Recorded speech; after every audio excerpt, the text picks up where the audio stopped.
Hi guys, आज होता पिलूचा birthday म्हणून अनु, मी, आलिशा आणि माऊ चाललो होतो तिच्या बड्डे सेलिब्रेशनसाठी.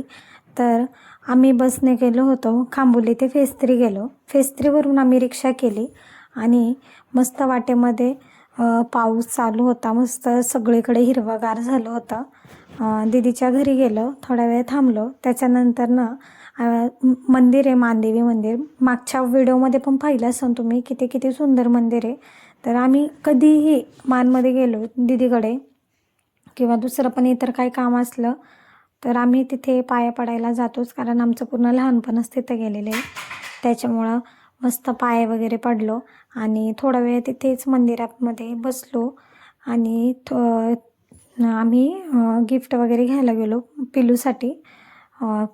किड्स वेअरमधूनच घेतलं तिच्यासाठी.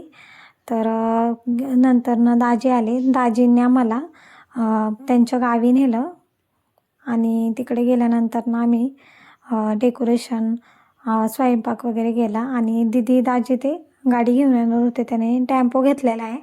तर आम्ही गाडीची पूजा वगैरे केली आणि पिल्लूने केक कट केला.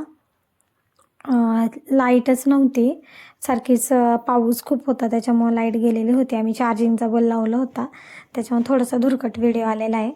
तर सगळ्याजणी तिच्या फ्रेंड्स लोक होत्या, सगळ्यांनीच मिळूनच केक कट केला आणि माऊ आणि पिल्लू तर एक्सायटेड होते. माऊनी पिल्लूसाठी गिफ्ट, म्हणजे ती आधीच म्हणत होती दीदीचा बड्डे आहे, दीदीचा बड्डे आहे, मला हे घ्यायचं आहे ते घ्यायचं आहे दीदीसाठी. आम्ही गिफ्ट दिलं पिल्लू दीदीला तिच्या. तर नंतर आम्ही जेवण केलं. तर असा होता माझा आजचा दिवस.